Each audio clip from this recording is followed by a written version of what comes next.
இப்ப இருக்கிற வெயில், அதிகமான வெயில் அந்த இது இருக்குது.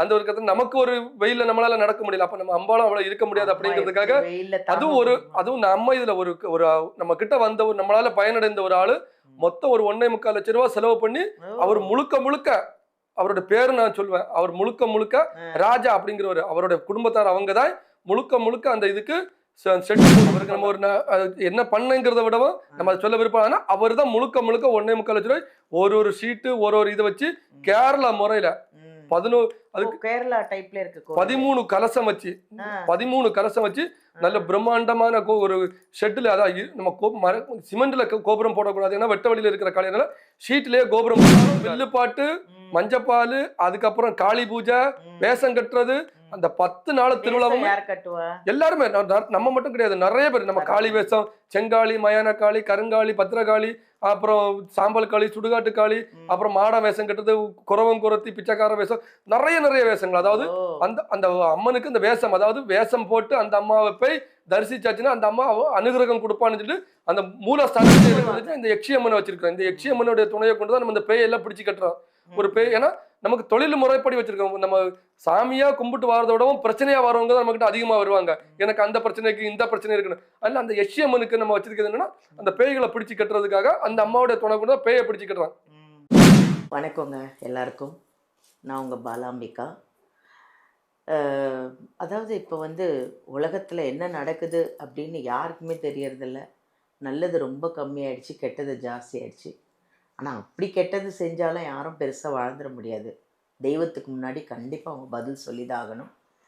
இப்போது அந்த மாதிரி ஒரு நிறைய நல்லது பண்ணுற ஒரு நபரை நம்ம சந்திக்க போகிறோம். நல்ல மனிதர், ஒரு அழகாக ஃப்ராங்காக பேசுகிறாரு.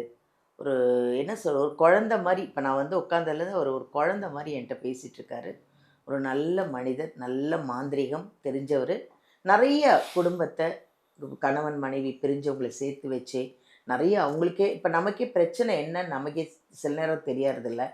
அதை அவர் கண்டுபிடிச்சி உங்களுக்கு அழகாக சரி பண்ணி கொடுப்பாரு. அப்படி ஒரு நல்ல ஒரு மனிதரை தான் நம்ம இப்போ சந்திக்க போகிறோம். அவர் யாருன்னா, கேரள அருள்வாக்கு வித்தகர் சுனில் அவர்களை தான் நம்ம சந்திக்க போகிறோம். நானே நிறைய விஷயம் டவுட் எல்லாம் அவர்கிட்ட கிளியர் பண்ண போகிறேன். அதே மாதிரி உங்களுக்கும் நிறைய சந்தேகங்கள் இருக்கலாம், நிறைய பிரச்சனைகள் இருக்கலாம். எல்லாத்தையும் அவர்கிட்ட கேட்டு நீங்கள் தெரிஞ்சுக்கலாம்.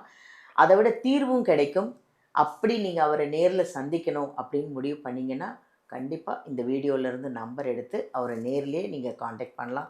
இல்லை நேரில் வர முடியலன்னா வெளிநாட்டில் எங்கே இருந்தாலும் சரிங்க, அவரை ஃபோன்லேயும் காண்டாக்ட் பண்ணி உங்களுக்கு என்ன பிரச்சனைனாலும் அதை சொல்லுங்கள், அவர் சரி பண்ணி கொடுப்பாரு. ஓகேவா? இப்போ நம்ம அவரை நேர்லேயே சந்திக்கலாம். வணக்கம் ஐயா.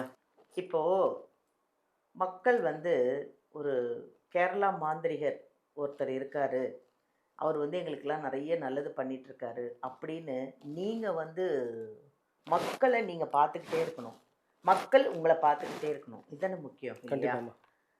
இப்போ எனக்கு தெரிஞ்சுக்க வேண்டியது ஒன்றே ஒன்று, உங்கள் கோவில் எங்கே இருக்குது? அங்கே நீங்கள் பத்ரகாளி அம்மனை 11 அடி பிரதிஷ்டை பண்ணி, 11 அடினா என்ன சாதாரண விஷயம் இல்லையே, ரொம்ப உயரம்.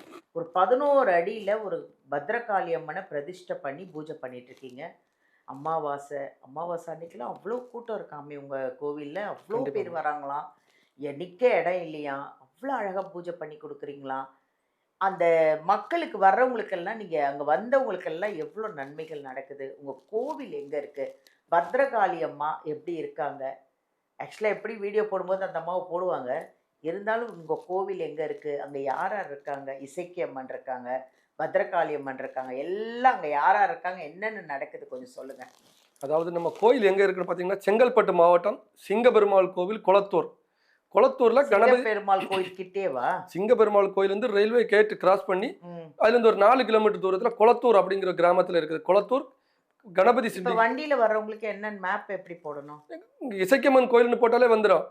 இசைக்கம்மன் கோயில் செங்கல்பட்டு இசைக்கம்மன் கோயில் போட்டாலே வந்துடும். இல்ல நம்ம நம்பருக்கு போன் பண்ணி நமக்கு இது பண்ணாலோ, இல்ல வாட்ஸ்அப்ல லொகேஷன் மெசேஜ் அனுப்புறாலும் நாங்க ஷேர் பண்ணி கொடுத்துட்டு இருக்கிறோம். ஏன்னா கொஞ்சம் உள்ளுக்குள்ள இருக்குது, மெயின்ல இருந்து ஒரு 4 கிலோமீட்டர் உள்ள ஒரு கிராமத்துல தான் இருக்குது. நாங்க மெயினா பிரதானமா வச்சிருக்கிறது பத்ரகாளி அம்மனும் இசக்கி அம்மனும். பத்ரகாளி அம்மன் 11 அடி உயரத்துல வெட்ட வெளியில வச்சிருந்தோம். இப்ப இருக்கிற வெயில், அதிகமான வெயில் அந்த இது இருக்குது. அந்த ஒரு கதை நமக்கு ஒரு வெயில நம்மளால நடக்க முடியல. அப்ப நம்ம அம்பாலும் அவ்வளவு இருக்க முடியாது அப்படிங்கிறதுக்காக அதுவும் நம்ம இதுல ஒரு ஒரு நம்ம கிட்ட வந்த ஒரு நம்மளால பயனடைந்த ஒரு ஆளு மொத்தம் ஒரு 1.25 லட்சம் ரூபாய் செலவு பண்ணி அவர் முழுக்க அவரோட பேரு நான் சொல்லுவேன். அவர் முழுக்க ராஜா அப்படிங்கிறவர், அவருடைய குடும்பத்தார் அவங்கதான் முழுக்க அந்த இதுக்கு ஷெட் போட்டு கொடுத்தாங்க. அதுவும் கேரளா டைப்ல. அவருக்கு நீங்க எவ்வளவு நல்லது பண்ணிருப்பீங்க. கண்டிப்பா லட்சம் செலவு பண்ணிருக்காரு. அவருக்கு நம்ம ஒரு என்ன பண்ணங்கிறத விடவும் நம்ம சொல்ல விருப்பம். அவர் தான் முழுக்க 1.25 லட்சம் ரூபாய் ஒரு ஷீட்டு ஒரு இதை வச்சு கேரளா முறையில 13 கலசம் வச்சு 13 கலசம் வச்சு நல்ல பிரம்மாண்டமான ஒரு ஷெட்ல, அதாவது நம்ம சிமெண்ட்ல கோபுரம் போடக்கூடாது, ஏன்னா வெட்ட வழியில இருக்கிற காலையில ஷீட்லயே கோபுரம் போட்டு கொடுத்துருக்காரு. நம்ம ரோட்ல நின்று பார்த்தாலே அந்த கோபுரம் தெரியும். கேரளா மாடல 3 அடுக்கா கோபுரம் போட்டு கொடுத்துருக்காரு. அந்த அம்மா அந்த நிழல்ல தான் உட்காந்துருப்பா பத்ரகாளி. அதுக்கப்புறம் 2வது பிரதானமா வச்சிருக்கிறது பார்த்தீங்கன்னா இசக்கியம்மன். இந்த பத்ரகாளியும் இசக்கியம்மன் என்னுடைய குலதெய்வம் மெயின். அதனால இசக்கியம்மன் வச்சிருக்கிறோம். இசக்கியம்மனோட தங்கச்சியை வச்சிருக்கிறோம். இசக்கியம்மன் அதான் நீலி அம்மனை வச்சிருக்கிறோம். நம்ம இசக்கியம்மன் வச்சிருக்கிறோம். அவருக்கு காவல் தெய்வமாட்டு சுடலை மாட சாமி. இசக்கியம்மன் இருந்தாச்சுனாலே சுடல் மாடம் இருக்கும். சுடலை மாட சாமியை தான் நம்ம காவல் தெய்வம் வச்சிருக்கிறோம். அப்புறம் நம்ம தசரா விநாயகருங்கிறது முதன்மை கடவுள். அதனால விநாயகரை நம்ம முதன்மையா வச்சிருக்கிறோம். முதல் கடவுளை கோயில ஏறது ஃபர்ஸ்ட் நம்ம பாக்குறது விநாயகர், பழம்புரி விநாயகர் தான் வச்சிருக்கோம். இதுக்கு அடுத்து நம்ம தசரா கொண்டாடுறோம். ஏன்னா பத்ரகாளி இருந்தாலே நம்ம தசரா கொண்டாடுறோம் 10 நாள். இது அந்த தசரா கொண்டாடுறதுக்கு தசராவோட நாயகி யாருன்னு பாத்தீங்கன்னா முத்தாராமனும், அவர் பக்கத்துல அவருடைய துணையா ஞானமூர்த்தி, அதாவது சிவன் பார்வதியாட்டு முத்தாராமனும் ஞானமூர்த்தி ஈஸ்வரர், இவங்க 2 பேரும் வச்சிருக்கோம். இவங்களுக்கு நம்ம 10 நாள் தசரா திருவிழா கொண்டாடும். நல்ல பிரம்மாண்டமா தசரா டைம்ல கோயில்ல வந்து ஜெகஜோதியா இருக்கும். 10 நாளும் வில்லு பாட்டு, மஞ்சப்பால், அதுக்கப்புறம் காளி பூஜை, வேஷம் கட்டுறது.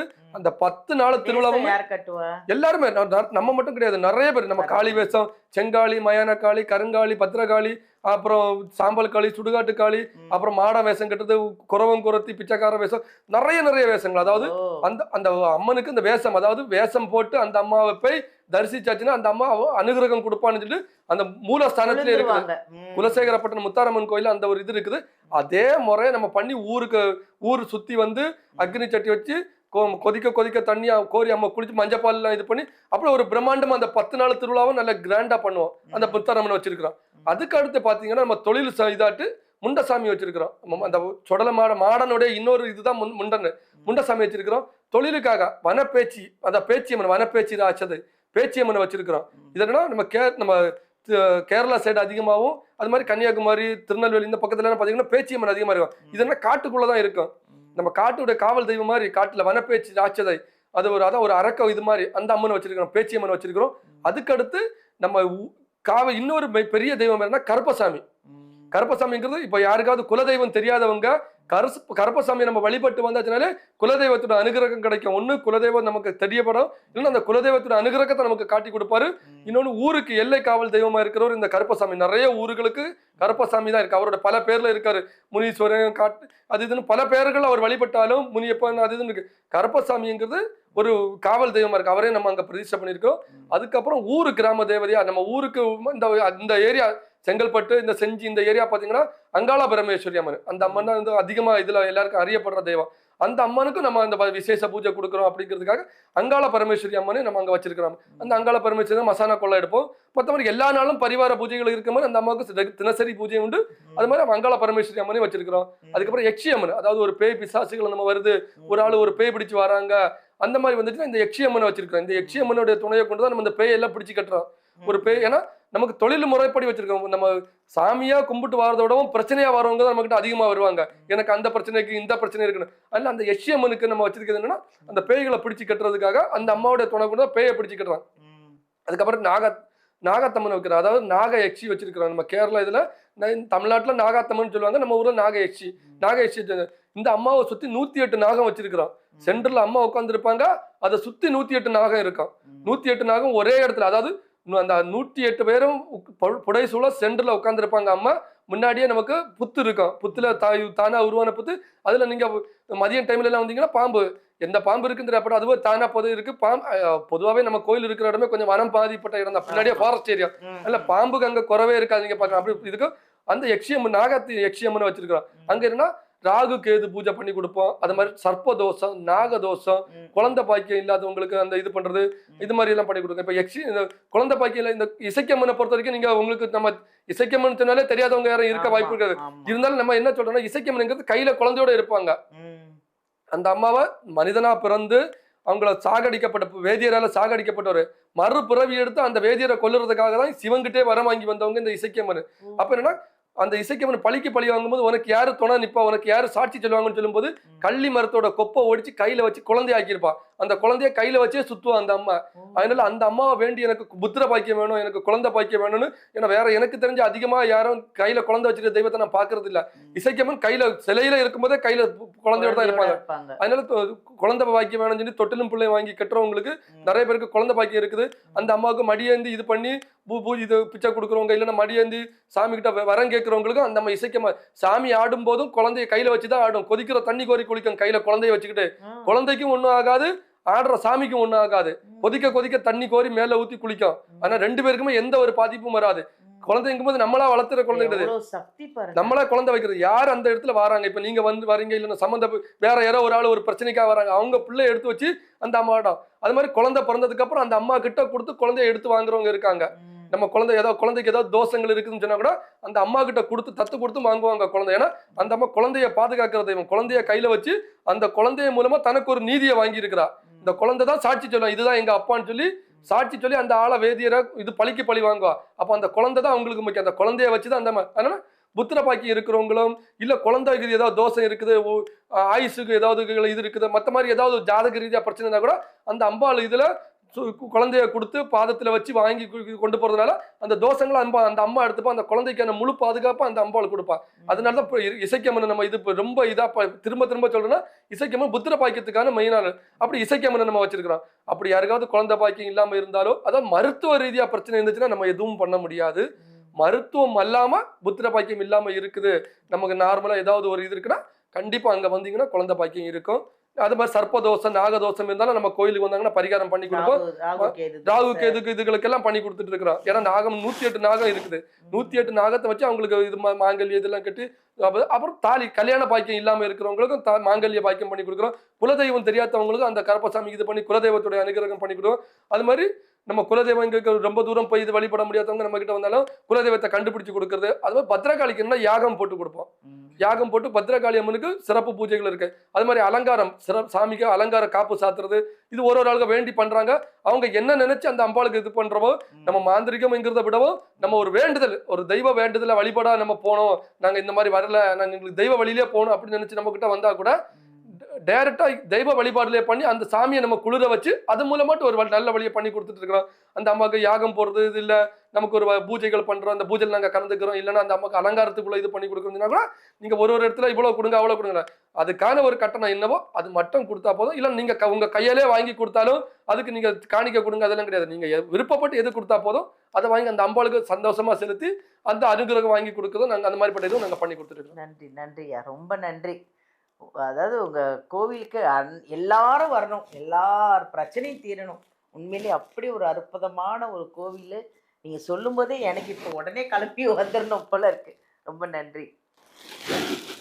இசைக்கு அம்மன் செங்கல்பட்டு அப்படின்னு போட்டாலே நீங்கள் நேராக கோவில் வாசலில் போய் இறங்கிடலாம்.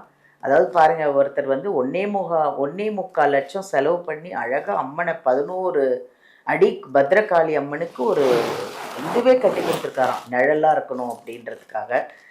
அப்படின்னா எவ்வளோ நிறைய நல்ல விஷயங்கள் நம்ம சுனில் ஐயா பண்ணி கொடுத்துருப்பாருன்னு பாருங்கள். ஆக்சுவலாக இது சாதாரண விஷயம் இல்லைங்க, இது வந்து கேரளா மாந்திரீகம். நிறைய பேர் வந்து நான் அதை பண்ணுறேன் இதை பண்ணுறேன், உங்களுக்கு அந்த பிரச்சனையை தீர்த்துருவேன் இந்த பிரச்சனையை தீர்த்துருவேன். எப்பவுமே உண்மையாக தாங்க இருக்கும், பொய் தான். உண்மையை நம்புங்க, என்றைக்குமே நல்லா இருக்கும் லைஃப்பில். குழந்தை இல்லாதவங்க, கல்யாணம் ஆகி பிரச்சனை உள்ளவங்க எல்லாரும் இந்த கோயிலுக்கு வாங்க. பத்ரகாளி அம்மனோடையும் இசைக்கு அம்மனோட ஆசீர்வாதம் எல்லாருக்கும் கிடைக்கணும். எல்லாரும் சந்தோஷமாக இருக்கணும், ஆரோக்கியமாக இருக்கணும் அப்படிங்கிறது தான் நம்ம கேரளா மாந்திரீகம் சுனில் ஐயாவோட கோரிக்கை, எங்களோட கோரிக்கையும். வாங்க கோயிலுக்கு, ஹாப்பியாக திரும்பி போங்க. தேங்க்யூ.